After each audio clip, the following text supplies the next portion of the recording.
there's a number of big changes happening. And one of these changes that I'd like to explain to you is the difference between training and coaching. Now, in training, what I primarily do in many cases is I who has the knowledge, and I'm passing that knowledge on to you through training.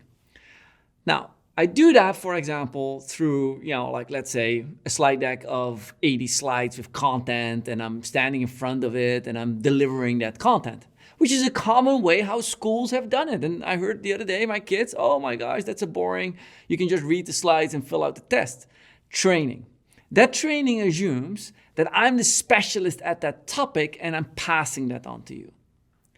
We found that model no longer works very effectively. And I believe that it comes primarily from a hierarchical model. What I find that the training model often assumes is that person that trains me is a person of authority, a preacher, a coach, somebody who has that knowledge and passing that on. Today's culture has a tough time adjusting to that because it is proven again and again that baseline knowledge that they want to train you has actually been challenged. For example, if I tell you Mount Himalaya is X thousand feet high, well, the elements can have made it smaller or higher, and the current GPS reading that I can look up on the internet is more accurate. So my knowledge is automatically challenged in the training mode. What we need to learn is a different approach, and a different approach to help people learn content and learn what we're talking about. We're going to call that coaching.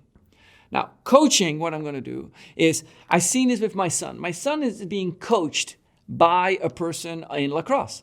And as the coach pulls him to the sideline because he makes a wrong move with his stick, the coach and him role play it out. They stand there, they work together, they effectively push each other and shove each other around. Coaching. Now, in this case, when I put the coaching model in there, it is not done from a hierarchical perspective. It is done from a peer perspective. The coach doesn't have necessarily the knowledge, but they know how to get there.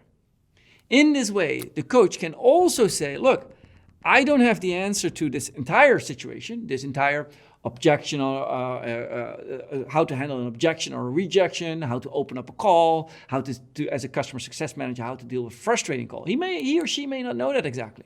But what they can say is like, hey, role play this out. A coach lets you figure it out on your own and helps you with a framework of doing that. And for example, role play being one of them. Research can be another one of them. It is less in a coach's world where he or she has that knowledge. They're just providing you the process of getting there. We believe, and what we see today at Winning by Design, is that this transition from this moment to that moment is the key to understanding today how to bring knowledge, historic knowledge that is still relevant, and then help the new generation digest that. We need to move from a world of training to a world of coaching. And as we learn to work smarter, coaching is the best way to achieve that.